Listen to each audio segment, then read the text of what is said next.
సరైన పద్ధతుల్లో అధ్యయనం చేసి ఒక రిపోర్ట్ ఇవ్వాల్సిందిగా కమిటీ అధ్యక్షులుగా నియమించిన పెద్దలు నిరంజన్ రెడ్డి గారిని కూడా వేదిక మీదకి రావాల్సిందిగా స్వాగతిస్తూ, మిత్రులు ఎవరైతే ఉన్నారో డాన్స్ పక్కన అక్కడ నిరంజన్ రెడ్డి గారికి దారిచ్చి తీసుకురావాల్సిందిగా విజ్ఞప్తి చేస్తూ ఉన్నా.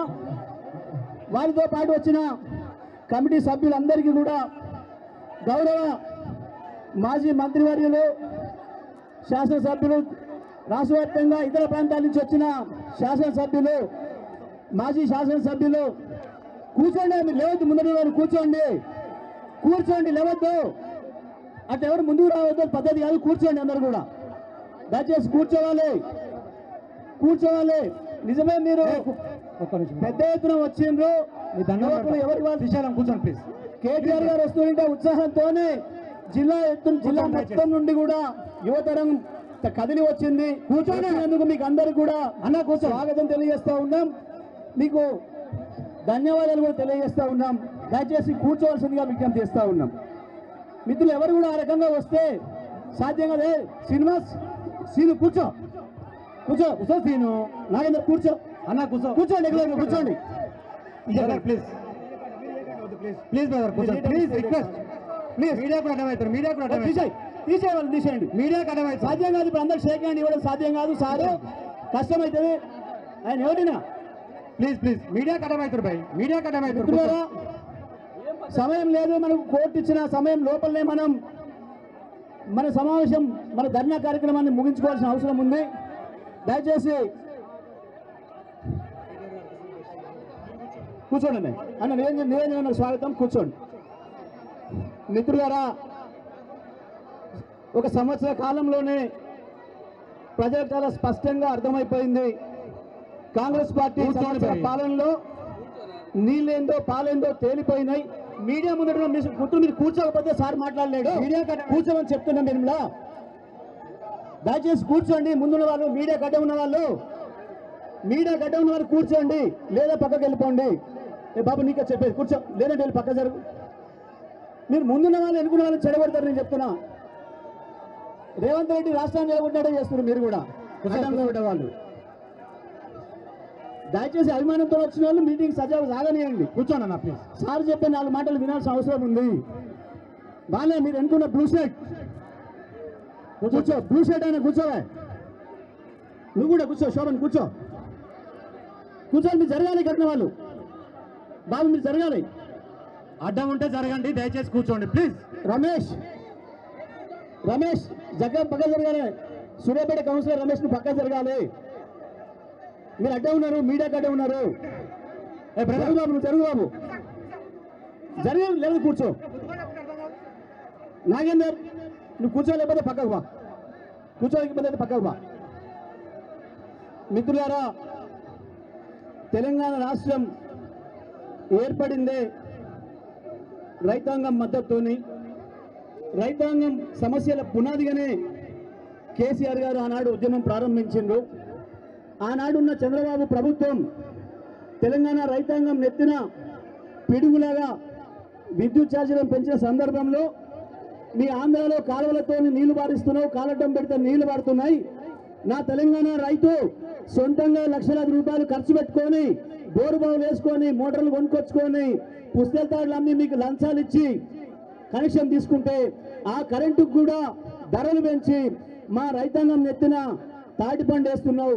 నేను దీన్ని ఒప్పుకోను. తెలంగాణలో ఒక శాసనసభ్యుడిగా, నీ గవర్నమెంట్లో డిప్యూటీ స్పీకర్గా నేను దీన్ని అంగీకరిస్తలేను అని చెప్పి రాజీనామా చేసి, తెలంగాణ బిడ్డలారా రండి కొట్లాడుకుందాం, తెలంగాణ రాష్ట్రాన్ని తెచ్చుకుంటే తప్ప మన కృష్ణా గోదావరిలో మనకు తక్కువ, మనం ఇదే రకంగా నాశనం అయిపోతాం, తెలంగాణ జాతీయ లేకుండా పోతుందని చెప్పి నినాదం ఇచ్చి బయటకు వస్తే, ముందుకొచ్చి కేసీఆర్ గారికి వెన్నుదన్నుగా నిలబడ్డది మొదట రైతాంగం. అక్కడి నుంచి యువకులు, విద్యావంతులు అందరూ కూడా ముందుకొచ్చి కేసీఆర్ గారికి మద్దతు ఇచ్చి ఉద్యమం ఊర్వెత్తన వచ్చే సందర్భంలో ఆ రాజున్న ప్రభుత్వాలు, ప్రతిపక్ష పార్టీగా ఉన్న కాంగ్రెస్, చంద్రబాబు నాయుడు కుట్రలు చేసి ఉద్యమాన్ని అంచాలని ప్రయత్నం చేసే సందర్భంలో ఇట్లయితే కుదరదు, కేసీఆర్ చచ్చుడో తెలంగాణ వచ్చుడో అని నినాదం తీసుకొని తెలంగాణ రాష్ట్రాన్ని సాధించిన నాయకుడు, ప్రాణాన్ని పణంగా పెట్టి తెలంగాణ రాష్ట్రాన్ని తెచ్చిన కేసీఆర్. నువ్వే పరిపాలన చేయాలి. ఈ రాష్ట్రంలో ఏ మూలన ఎక్కడ ఏ ఇంచు భూమి ఎట్లా తడుస్తుందో నీకు తెలిసినంతగా ఎవరికి తెలియదు.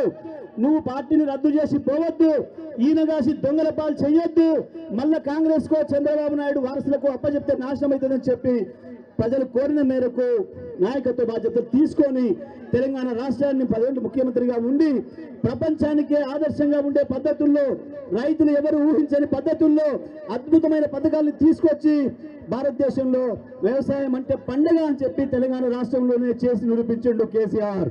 అటువంటి కేసీఆర్ నుంచి రైతాంగాన్ని దూరం చేయడానికి కాంగ్రెస్ పార్టీ అనేక కుట్రలకు పాల్పడ్డది. రైతుల్ని కేసీఆర్ నుంచి దూరం చేసే ప్రయత్నం చేసింది. పిల్లలకు కనుక చాక్లెట్ ఇచ్చి ఎట్లయితే దొంగలు ఎత్తుకపోతారో ఆ పద్ధతుల్లో రైతాంగానికి 2 లక్షల రుణమాఫీ అని, 15,000 రైతు భరోసా అని, ప్రతి క్వింటా గింజలకి 500 బోనస్ అని చెప్పి రైతాంగాన్ని మోసం చేసి ఓట్లు వేయించుకొని నాశనం చేసిండ్రు. ఏడాది కాలంలో మళ్ళీ రైతుల్ని ఆత్మహత్యలకు పురిగొల్పే పరిస్థితి తీసుకొచ్చిండ్రు. ఆ రైతాంగానికి ధైర్యం ఇచ్చే పరిస్థితి కూడా లేదు. నిన్న ఇవాళ మళ్ళీ మోసం చేస్తున్నారు. ఇచ్చిన ఒక్క హామీని కూడా నెరవేర్చకపోగా రైతాంగం తిరుగుబాటు చేస్తుంటే కేసులు పెట్టి అణచివేసే ప్రయత్నం చేస్తున్నారు. వాళ్ళకు మద్దతు ఇచ్చిన మీడియా మిత్రులు కావచ్చు, లేదా సోషల్ మీడియా మిత్రులు కావచ్చు, ఎవరినైనా సరే అణచివేసి కేసులు పెట్టే ప్రయత్నం చేస్తున్నారు. కానీ వాళ్ళ ప్రజలు, రైతులు స్వచ్ఛందంగా పోరాటానికి సిద్ధపడుతున్నారు. ఇటువంటి సమయంలో ప్రతిపక్ష పార్టీగా ఆ రైతాంగానికి నాయకత్వం వహించాల్సిన బాధ్యత, వాళ్ళకు భరోసా ఇవ్వాల్సిన బాధ్యత కేసీఆర్ ఉన్నాడు, గులాబీ జెండా ఉన్నది, మీరు భయపడొద్దు అని చెప్పాల్సిన బాధ్యత బీఆర్ఎస్ పార్టీగా మన పైన ఉంది. ఆ బాధ్యతను భుజాన వేసుకొని యువ నాయకుడు మన పార్టీ రాష్ట్ర వర్కింగ్ ప్రెసిడెంట్ గారు కేటీఆర్ గారు బయలుదేరితే ఎక్కడికక్కడ అడ్డుకొని కుట్రలు చేసి కేసులు పెట్టి అనుమతులు ఇవ్వకుండా ప్రభుత్వం అణిచివేసే ప్రయత్నం చేస్తుంది. రైతాంగాన్ని భయపెట్టించే ప్రయత్నం చేస్తుంది. ఈ ఉడత ఊపులకు భయపడేది కాదు. కేసీఆర్ దళం ఇక్కడ ఉన్నది, కేసీఆర్ సైన్యం ఇక్కడ ఉన్నది. ప్రత్యేకించి ఇది నల్లగొండ జిల్లా. ఈ చిన్న కుక్క మీది పిల్లలు ఈ పొద్దున్నా కదా సోయి లేకుంటుండే ఈ ఆకు రౌడీలు మనం ఏం చెయ్యలేరు. నల్లగొండ ఉద్యమాన్ని ఆపలేరు, నల్లగొండ చైతన్యాన్ని ఆపలేరు. నల్లగొండ రైతాంగం ఏ మీడియా లేనాడు, ఏ వార్తలు లేనాడే, ఎప్పుడో 1930-40 కాలంలోనే సాయుధ పోరాటం చేసిన రైతాంగం, దానికి నాయకత్వం వహించింది నల్లగొండ జిల్లా రైతాంగం.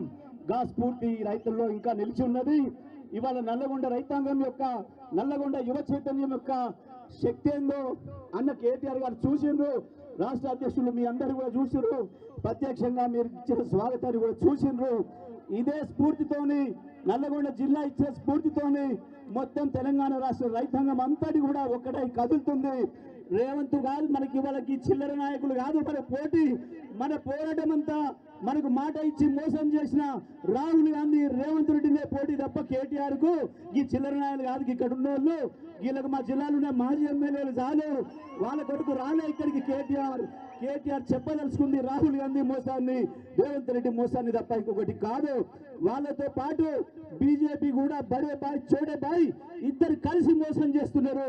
వాళ్ళ కుట్రల్ని తెలియజెప్పాలి రైతాంగానికి, నల్లగొండ జిల్లా ప్రజానీకానికి అని చెప్పి మేము ఆహ్వానించాలని నల్లగొండ జిల్లా రైతాంగం తరఫున వచ్చిన పెద్దలు, మాకు భరోసానివ్వడానికి వచ్చిన రాష్ట్ర బీఆర్ఎస్ పార్టీ వర్కింగ్ అధ్యక్షులు కేటీఆర్ గారికి స్వాగతం తెలియజేస్తూ వారిని మాట్లాడాల్సిందిగా విజ్ఞప్తి